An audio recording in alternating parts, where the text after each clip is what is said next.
Welcome back, Kevin's Mobile Repair. We got us a 1997 Jaguar XK8. We're doing us some maintenance stuff on here. Vehicle's been sitting up for a little while, so we're doing some spark plugs, air filter, cabin filter, oil change. But I'll show you the spark plug procedure we got over here. This is driver side. You have your cover that just simply pops off, just push pins, nothing big to it. That cover will come off. Then you have a secondary cover that actually covers the spark plugs themselves, which goes right here. They are going to be 7mm bolts, I believe. I don't have an actual 7 on here. I have a, what is it I have here?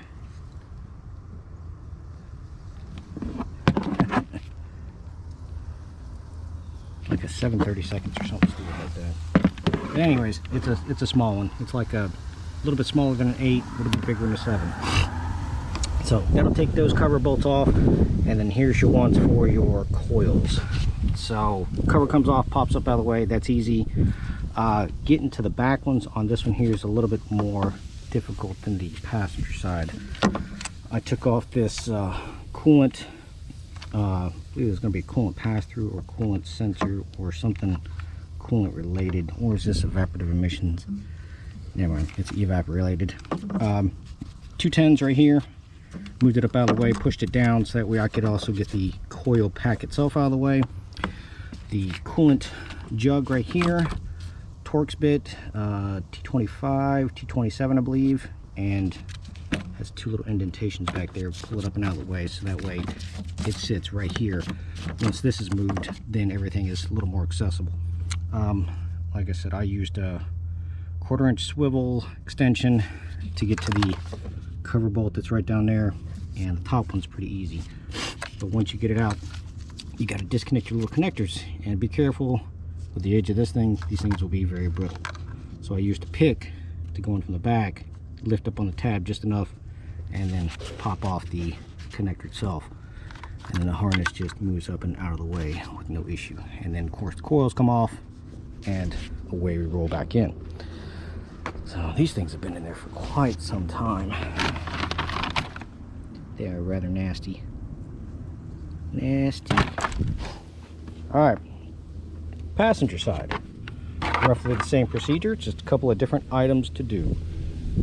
I just took off the air breather hose assembly. These are going to be 2 8s right here, and then I took off the air box top half, clip, another clip right down here, and then disconnect your mass airflow.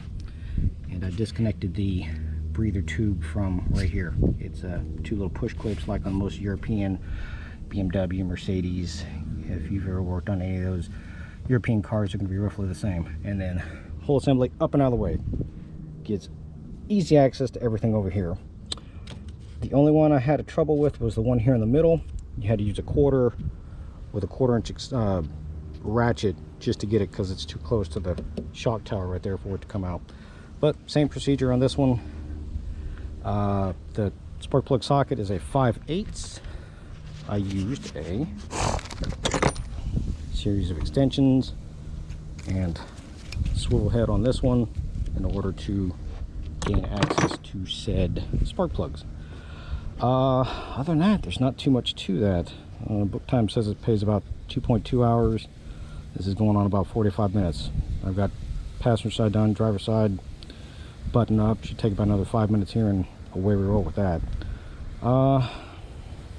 Air filter, easy, obvious. Cabin filter, I'll show you here shortly. That'll be inside the vehicle.